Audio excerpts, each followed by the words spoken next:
Today we'll be performing lateral recumbency for lateral saphenous venipuncture.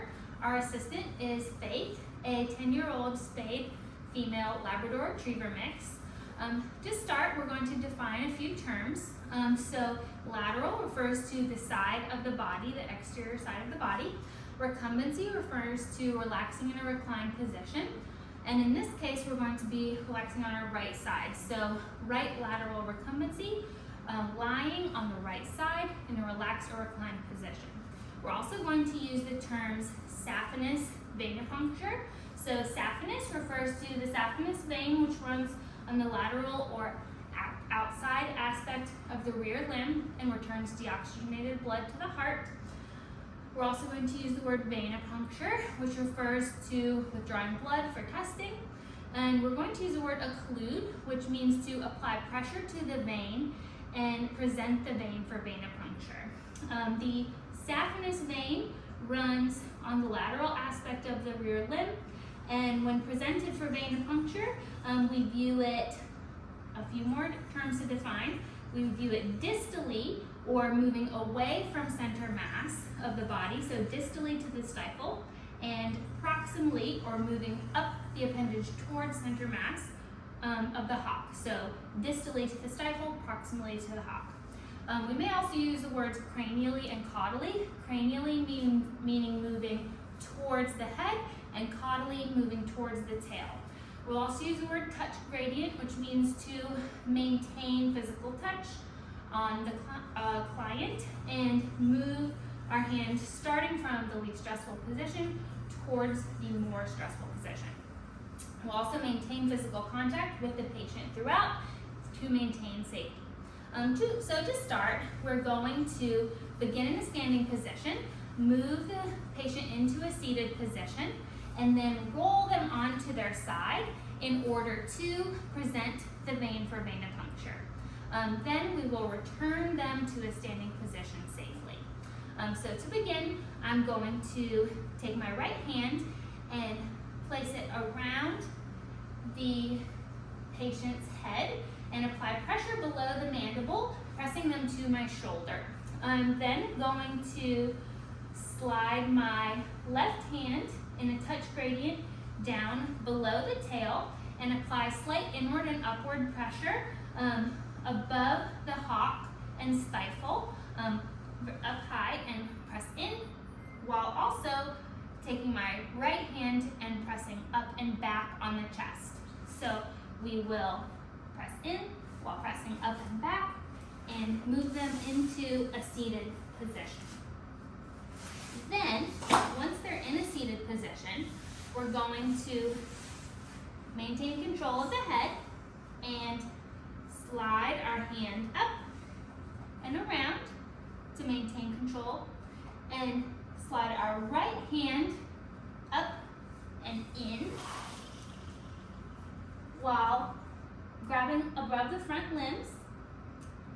I'm then going to slide my left hand back and grab above the hock and slowly rotate the dog down my legs onto their side while keeping pressure on the neck, below the mandible to maintain control of the head, and above the pelvis with my elbow to maintain control of the rear end.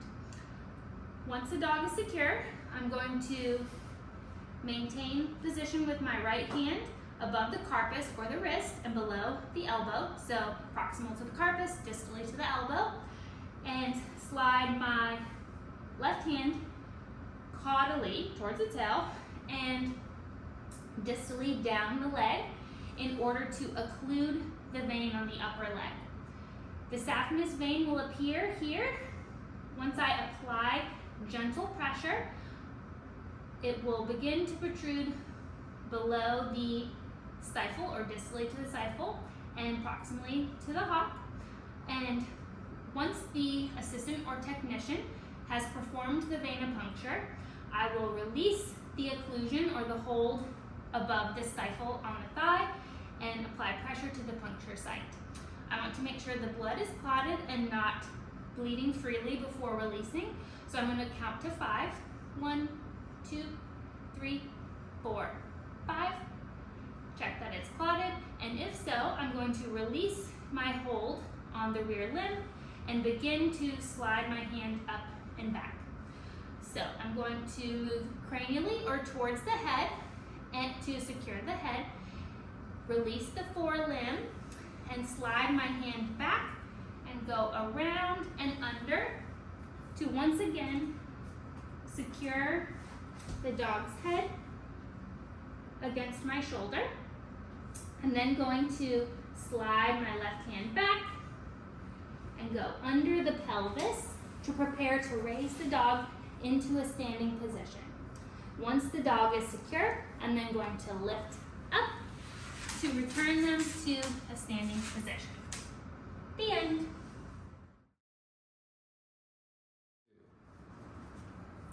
Today we'll be performing sternal recumbency for cephalic venipuncture. My assistant is Faith, a 10-year-old spayed female Labrador Retriever mix.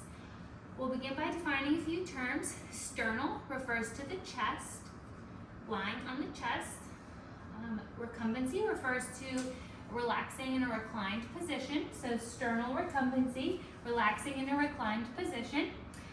We're also going to use the term cephalic venipuncture. So cephalic refers to the cephalic vein, which runs on the cranial or towards the head aspect of the forelimb, or the upper forelimb, the top of the forelimb.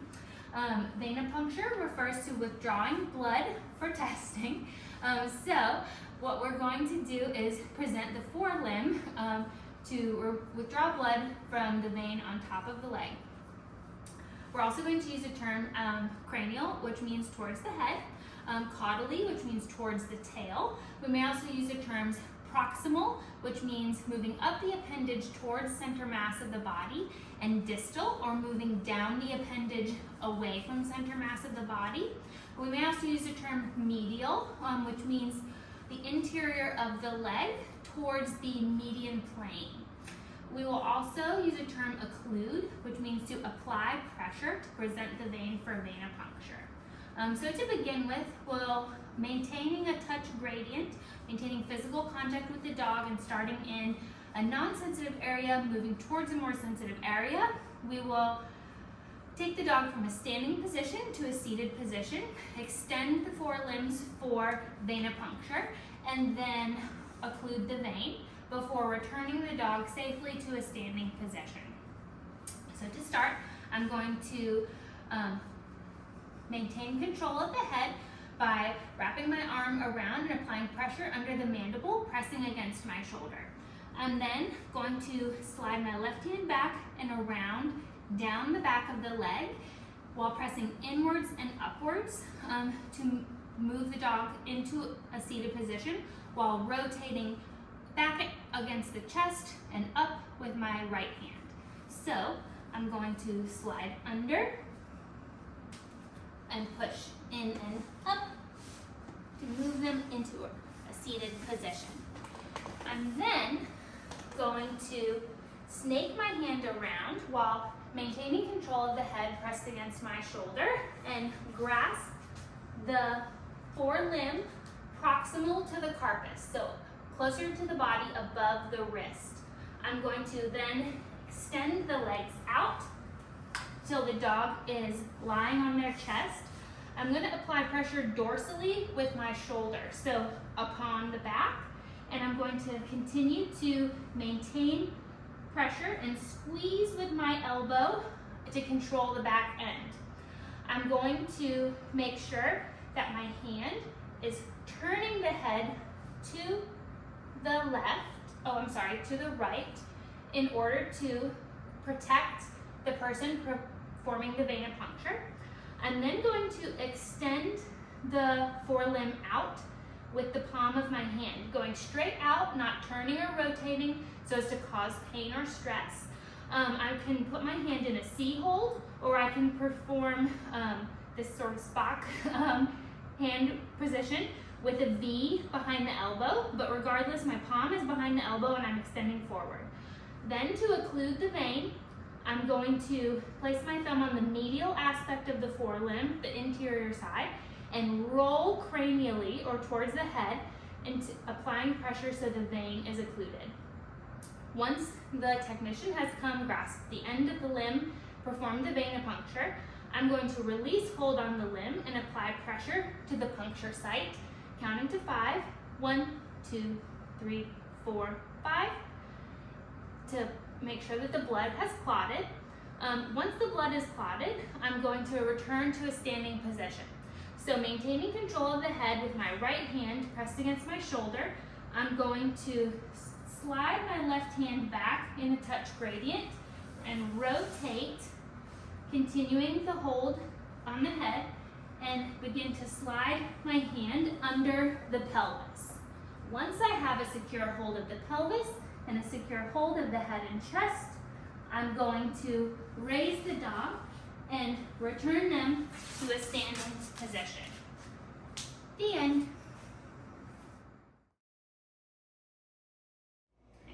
So today we're going to do lateral recumbency from medial saphenous venipuncture. Our assistant is Broccoli, an 11-and-a-half-year-old male neutered domestic short hair. We're going to define a few terms. So lateral is going to be lying on our side. Recumbency is lying in a reclined position. So right lateral recumbency, lying on our right side in a reclined position. We're also going to use the term medial, which means on the interior of the thigh, closest to the median plane of the body. Saphenous is the vein on the interior thigh, which returns deoxygenated blood to the heart.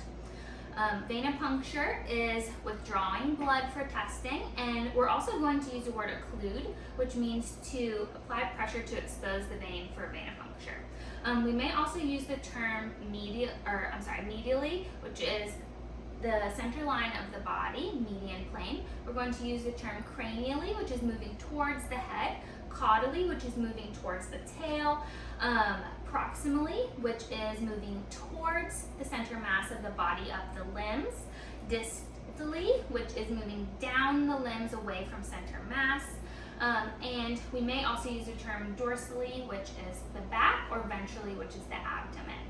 So to start, we're going to move the cat from a standing into a seated position, roll their back hip onto the side, and then lower the front of their body, grasping the forelimbs above the carpus, which is the wrist. We're also going to then retract the tail and upper hind limb up against the abdomen and extend the lower rear limb for venipuncture. Once the venipuncture is completed, we're going to return the cat safely to a standing position, never withdrawing our hands from the cat, maintaining contact for safety. So, I'm going to begin by moving the cat into a standing position, braced against my body. I'm going to have my hand in a loose C hold. I'm then going to slide my right hand under and grasp loosely both forelimbs above the carpus. I'm then going to slide my left hand down the cat's body, grab the left hind limb above the stifle, and rotate onto the side. You can see I'm bracing along the cat's body with my upper arm and using my stomach against their back. I'm then going to slide this hand up and move into a modified hold where 2 fingers are on the top of the head and your thumb is under the mandible. I'm then going to slide my right hand back and take both the tail and the upper limb tucked against the abdomen. At that point, the assistant will come extend the lower rear limb for venipuncture. The medial saphenous vein runs here on the interior of the thigh. I'm going to apply pressure with my upper hand to occlude the vein. Once venipuncture is complete, the assistant will release the leg, I will release the occlusion, and apply pressure to the vein to ensure that the blood is clotted. I will check after 30 seconds because cats can take a little bit longer to clot. And then once the blood is clotted, I will actually release the hold on the tail and the rear leg, move my hand to their pelvis, and move from a modified hold to a U hold and raise the cat into a standing position. The end. Broccoli, 11-and-a-half-year-old male neutered domestic short hair. To begin with, we're going to define a few terms. Sternal recumbency refers to sternal, the chest, and recumbency lying in a reclined position. So sternal recumbency lying on the chest, down in a reclined position. Cephalic is the vein running on the cranial aspect of the forelimb that returns deoxygenated blood to the heart. Venipuncture is when we withdraw blood for testing. We're going to use the word occlude, which means to apply pressure to the vein to reveal it for venipuncture. We're also going to use a few terms. Cranially refers to moving towards the head, caudally towards the tail.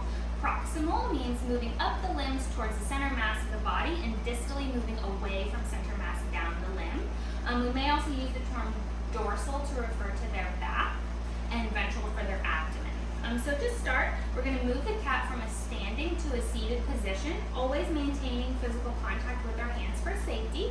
We're then going to roll their hip to the side and then extend the forelimbs for venipuncture, for occluding the vein, holding off for 30 seconds minimum to make sure that the blood has clotted, because cats can take a bit longer to clot, and then returning them safely to a standing position. So to start, I'm going to have my cat in a standing position. I'm going to have my left hand in a loose C hold on the chest and brace them against my body, and begin by applying gentle pressure above the tail to move them into a seated position. Once I'm in that C hold, I'm going to snake around with my right hand and replace hands, and then roll the cat's hip to the side and then slide up and extend both forelimbs. You can see my forearm is bracing the cat. I'm then going to switch hands and move into a U hold with my left hand, and my right hand is going to grasp both forelimbs caudally above the wrist to make sure we're in a position. My back is going to apply gentle pressure dorsally above the shoulders in order to prevent the cat from rising. I'm then going to snake my hand around to a C hold and slide my right thumb medially to apply pressure to the vein. I'm going to take my palm and slide it back behind the elbow to extend the limb. And once we have that elbow extended, I'm going to apply pressure to the vein medially and roll cranially to occlude the vein. The cephalic vein runs right along here. Once venipuncture is performed, we are going to apply gentle pressure to the spot that was poked in order to make sure the blood clots for 30 seconds. Check it's done, and then gently return the cat to standing.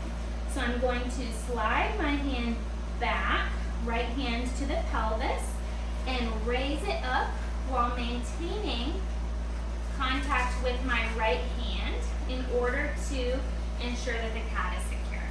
The end.